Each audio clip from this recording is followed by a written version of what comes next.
you're capping your upside in many ways. But one of the ways that you're truly capping your upside is looking for a quick fix. All right, one of those quick solutions, something that's going to hit big as fast as possible.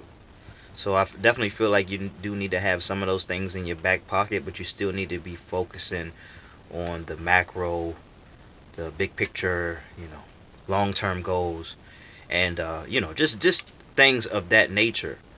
But two things that are really capping your upside is not winning right away and worrying about what other people think about you as you try to speak to an audience of one or two or three, and you don't want to like a failure in front of people, because you're kind of embodying a paradigm that's only yours, but you feel like other people are thinking this as well, whether if they are or not. But it's like that you should probably stop because you aren't famous. Who do you think you are? All those things. I mean, we're talking uncharted territory here. So when you're trying to go somewhere you've never been, there's gonna be a lot of resistance. A lot of resistance. Initially, I mean, to the novice, to the average. I mean, if you're known to take risks, if you're known to go on uncharted territories, well, you're sweet, you're good for it. I mean, you're good. You're going to get those wins. But if things make you uncomfortable, like doing live videos and in front of an audience of one, sometimes zero, whatever, that's not going to promote much growth. You know what I'm saying? It's not well. It's not going to promote. It's not going to promote much growth to be afraid of putting yourself out there, no matter what. I mean, you got to start somewhere. Everybody's starting somewhere. Um, yeah. So I was just thinking about that, man, because I was just a lot of people. We start and we stop, and that really gets us absolutely nowhere.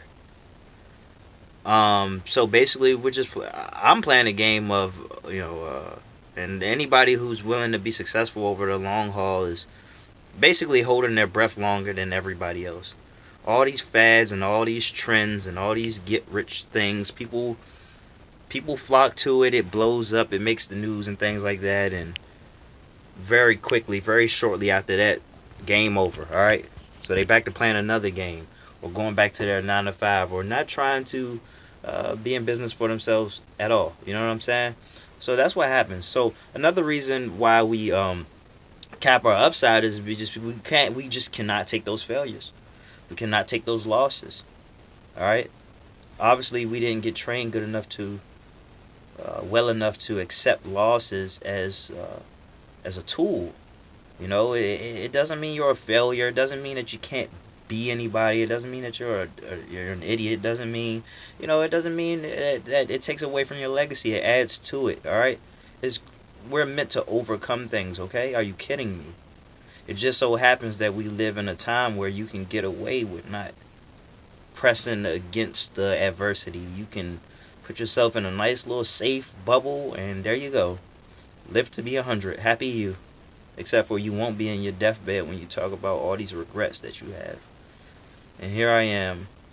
Me personally, I'm almost 30 years old, and I feel like I'm in my deathbed sometimes because I'm just like, oh, man, I didn't do this, I didn't do that, I didn't, But the bright side, I understand what I didn't do, what I always wanted to do, and I just go out and get it, and that could be the case for you.